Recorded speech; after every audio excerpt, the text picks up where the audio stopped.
What a headshot! What a head! How's it, guys? This is Dayvy, FPL, and welcome back to the Fantasy Premier League video here on my channel. Now in this video, I'll be taking you through my wildcard draft for the upcoming Game Week 4. So yes, that time is upon us. The activation of the wildcard chip is going ahead. Either Game Week 4 or Game Week 6 looks pretty popular. So I wanted to show you guys what I would be doing if I was on the wildcard chip. Now first of all, I'm not actually on the chip, don't really think I'll be activating it. But even if you're not on the wildcard, these videos are always super useful, as you can then use your free transfers to try and get to this wildcard team. Now I should give you guys a reminder about the rule change with those free transfers. It used to be after activating the wildcard, the following game week you only had one free transfer, but now whatever free transfers you had before it will be carried over.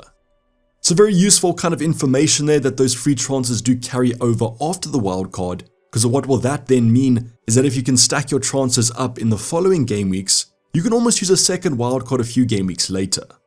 So if you manage to stack the maximum 5 transfers, that's 5 moves that will make quite a difference. And I'll speak about that shortly when I go over the kind of wildcard logic.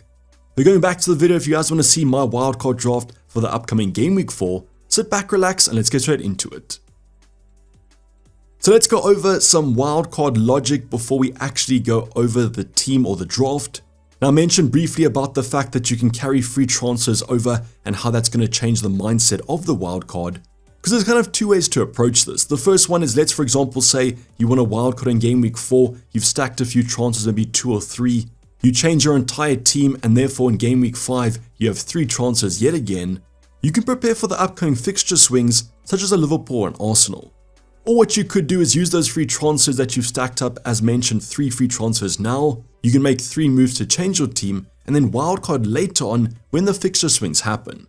So 2 differences in terms of timing there, whether you use your wildcard or your free transfers. But what I would always recommend is use your wildcard late in the season, as we absorb more information and more game weeks then. I'm going to give you an example of what I'm talking about here. Lots of people have been asking me, do I prefer the Game Week 4 or the Game Week 6 wildcard? And I personally prefer the Game Week 6 one. So that situation, you can actually use your free transfers now in Game Week 4, take out your Arsenal assets and then wildcard them back in for Game Week 6. Or you can wildcard in Game Week 4 and use your free transfers to bring them back in for Game Week 6. Out of those 2 situations though, I would still prefer wildcarding later in the season, as with things like the Champions League fastly approaching, you can see how teams are going to address it. So on your wildcard, the premium sides, Liverpool, Man City and Arsenal, really useful to see how maybe the managers approach the Champions League and whether they rotate players or not. So unfortunately, if you guys wildcard in Game Week 4, you won't get that info, but if you wildcard in Game Week 6, you'll get some of it, as the first Champions League game kicks off quite shortly. So I don't want to kind of discredit a Game Week 4 wildcard. If your team needs it, definitely go for it, and you guys can jump on some massive fixture swings from now till then to make up the points. But a lot of people have been asking me what's my wildcard strategy at the moment. I don't have one. I think Game Week 6 is probably the minimum week I will use it, but I might plan to use it later in the season. I'm trying to be as flexible as I can at the moment, which is quite hard when a player like a Mo Salah, who's super expensive, is absolutely banging it. So let's go onto the team and see if I have included Mo Salah. Spoiler alert, yes I have. And I'm going to go over this team as not from goalkeeper to forwards, I'll be going over level of importance. There's a couple of changes that you guys can make. Think of this as a template and then you guys can add your own flavors and players to it, as this is a pretty strong base but can have variation. Now most importantly, on the right hand side there, 0.0 in the bank. I just could afford this draft, and it looks like Mo Salah might be rising in price shortly, so I will be out of it. So just keep that in mind. I'm recording this quite early in the week as I am traveling, so the prices might fluctuate. So I'm going to start off on the bench, and you guys can see I've gone for a pretty useless bench, to be honest. Fabianski might even play with the Areola injury, but apparently he travelled with the French squad, so should be fine. But still within a chance of potentially starting in the upcoming game weeks if that Areola injury does get bad. We then have Winks, my 4.5, midfielder, Harwood Bellis, and finally Greaves, a change from Ben Johnson, who was benched in Game Week 3. So yes, 2 4.0 defenders is not what you guys probably want to see, but you can make a downgrade in the starting 11 and upgrade your bench. Now the 4.5s at the moment don't look super secure, and therefore these 2 are the nailed options. Not super exciting, but a little bit more sensible. Now the goalkeeper I've gone for is actually Areola between the sticks. Might be a little bit of surprise here as he might be injured. Now the best thing about this is that you got the double up though, Areola plus Fabianski. So no matter who starts, you'll probably get the best of both worlds. Only bad situation might be, as you would have seen in Game Week 3 if Areola does get injured, as both goalkeepers played only a half. Now the West Ham goalkeeper might be a little surprised here, might be quite controversial. The reason I've actually gone for him is the fact that West Ham have played both Aston Villa and Man City in their opening 3 game weeks. And since you guys are wildcarding quite early on, the earliest you're going to be able to change this on a second wildcard will be January, so those 2 fixtures won't happen from now till then. I think at this 4.5 bracket, not much between the goalkeepers, and therefore it's great to eliminate 2 attacking fixtures. Now the importance of this slot isn't super. You guys can go for the Brighton goalkeeper or a Flecken or a Henderson. I've just gone for Areola for the previous reasons. Now the big question mark about your kind of wildcard draft is which premiums are you guys going to go for, and I want to just pick Erling Haaland for now.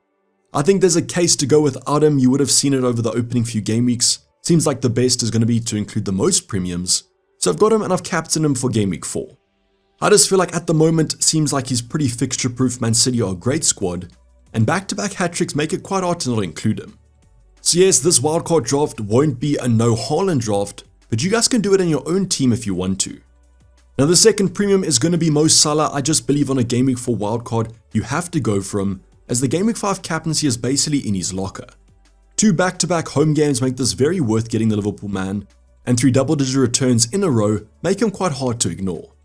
Now you might be looking at this and thinking I've got Salah and Haaland, I might be going for a third premium. Well, I am with Bukayo Saka. Now this is the only slot that you guys might want to go slightly different. You guys can go for a Cole Palmer if you do find 0.5 million, as he has the better fixtures over the next 2. The reason I've gone for Saka, even though he has Spurs and Man City back-to-back, is the fact that you guys want him in Game Week 6 anyways. The added bonus of this is that you guys don't have to take Salah to Saka in Game Week 6. You can keep both of them, as Salah still has some good fixtures. Now this is slightly different to most wildcard drafts that I have seen over on Twitter. The Salah to Saka downgrade is quite popular in Game Week 6, but why not have all 3 premiums? Now the biggest concern here might be kind of downgrading the rest of the squad. I can assure you that the rest of the team does look quite good, but obviously we've had to make sacrifices, especially in defense. Now even though we've gone for Salah, Saka and Haaland, I've still managed to fit in a Liverpool defender, and that's Robertson at 6.0. Now we couldn't stretch to Trent at 7.0 at the moment, but I believe Robbo is still a viable option and could be a gift at his cheaper price point. Yes, Trent is definitely more attacking, but over the opening 3 hasn't really got those FPL returns, so I went for the cheaper fullback. Now if you guys choose to downgrade a Salah or Saka to a cheaper option, you can go for the double up in defense of Robbo and Trent, which I think might actually be a gift with how good that defense has looked. I'm prioritizing the attack though in this wildcard draft, so therefore only one Liverpool defender. Now we're going to go over and complete our midfield department with a cheaper option, and that's Mbeumo for Brentford. Now the only hindrance here is that he has Man City away, which is a pretty terrible game in Game Week 4, but if you free up some funds, you can upgrade one of your bench options, and then put him on the bench.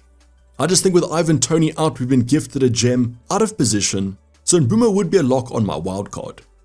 Another cheaper option, João Pedro, is also a little bit of a gem here with Ipswich and Nottingham Forest back-to-back. At his cheaper price point, he's a great enabler. Now if you guys are going to be going for a Salah, Saka, Haaland draft, João Pedro is a must, and he's becoming a pretty template option. Another template cheaper option is going to be Rodgers from Aston Villa. With the Bailey hamstring injury, Rodgers should be nailed. I do have some slight concerns though with the Champions League starting soon.